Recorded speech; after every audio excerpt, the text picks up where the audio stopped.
بسم اللہ الرحمن الرحیم۔ تو آج ہم بات کریں گے غلام عباس کا افسانہ جو ہے غازی مرد کے حوالے سے۔ تو اس افسانے کے اگر مرکزی کردار کی بات کریں تو وہ چراغ بی بی ہے جو نابینا ہے، اور اس کا والد بھی مسجد کا ایک امام ہے، اور پورا گزر بسر جو ہے وہ اس کی آمدنی کا ذریعہ وہی امامت ہی ہے، بچوں کو پڑھانا، نمازیں پڑھانا، اسی کے ذریعے وہ جو ہے اپنے گھر کا نظام چلاتا ہے۔ تو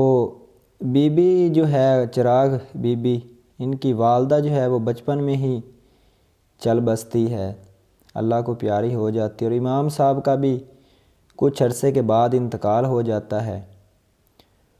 تو لڑکی جو ہے اس کی جوان ہو چکی ہے، تو وہ گاؤں والوں بڑے اس کی قدردان ہیں، بڑے فرما بردار ہیں، کیونکہ بڑا نیک انسان ہوتا ہے، تو اس لیے وہ بڑی اس کی خدمت کرتے ہیں۔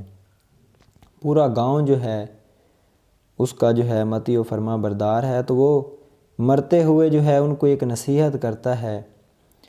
کہ میری بیٹی جو ہے آپ لوگوں کے ذمے ہے، جس کی شادی آپ لوگوں نے ہی کرنی ہے، اب وہ جوان ہو چکی ہے۔ تو وہ دعائیں دیتا ہوا اسی طرح کہ جو شادی کرے اللہ پاک اس کو ہمیشہ خوش رکھے۔ تو اسی طرح پھر گاؤں والے جو ہیں وہ ایک پنچایت کرتے ہیں، اس میں تمام گاؤں کے جو نوجوان ہیں ان کو بلایا جاتا ہے، تو ان کو کہا جاتا ہے کہ اب اس کی بیٹی کی ذمہ داری ہمارے ذمے ہے، تو کوئی نوجوان جو ہے اللہ کی رضا کے لیے اس سے شادی کرنا چاہے۔ تو علیہ جو ہے وہ ایک معمولی زمیندار کا بیٹا ہے، تو وہ اس بات کو قبول کر لیتا ہے، جو بڑا خوبصورت نوجوان ہے، اور بڑا چودھری جو ہے اسے اپنی بیٹی بھی دینا چاہتا ہے، مگر وہ اس نابینا جو ہے لڑکی کو قبول کر لیتا ہے جو امام صاحب کی بیٹی ہے۔ تو وہ بڑی نیک خاتون ہے، بڑی اس کی خدمت کرتی ہے اپنے شوہر کی، تو وہ اس کے نابینا پن کی وجہ سے گھر میں ایک نوکرانی جو ہے رحمتیں رکھ لیتا ہے، جس کا نام رحمتیں بی بی ہے۔ تو وہ چراغ بی بی جو ہے ہمیشہ اپنے شوہر کی جو ہے وہ صفت جو ہے اس کو گنواتی رہتی ہے، اور ان میں بڑا ہنسی مذاق بھی چلتا رہتا ہے۔ رحمتیں جو ہے آس پاس کی خبریں بھی اسے دیتی ہے،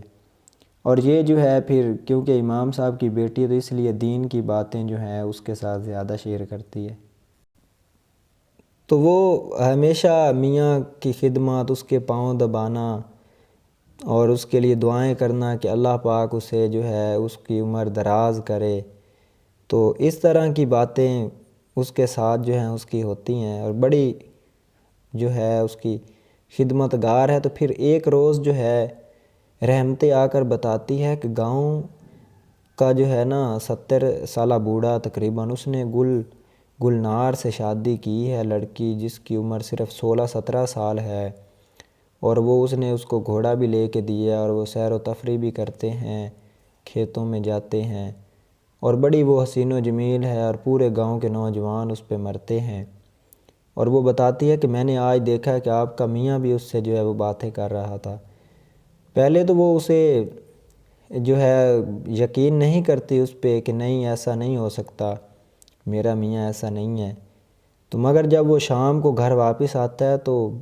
جب اس کے پاؤں دبانے بیٹھتی ہے تو وہ اس کا رویہ اور طرح سے ہوتا ہے، وہ محسوس کر لیتی ہے کہ ہاں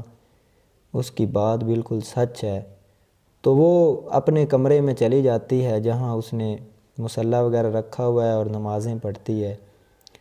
اور اونچی اونچی دعائیں مانگنا شروع کر دیتی ہے کہ یا اللہ میرے شوہر کو جو ہے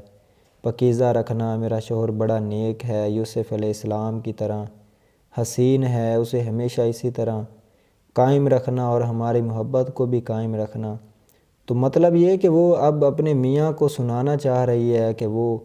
اسی طرح نیک جس طرح تھا ہمیشہ اسے اسی طرح رہنا چاہیے، اس کی تعریفیں کر رہی ہے کہ وہ جو ہے اس کی طرف مائل نہ ہو جائے۔ تو یہ ایک کہانی ہے جو میاں اور بیوی کی ہے، جس کی وہ بڑی خدمت کرتی ہے، بڑی نیک خاتون ہے، اور اس کا میاں بھی جو ہے وہ ایک اچھا انسان ہے، مگر اگر وہ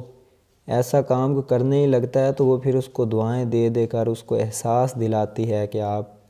نے ہمیشہ اچھا انسان ہی رہنا ہے۔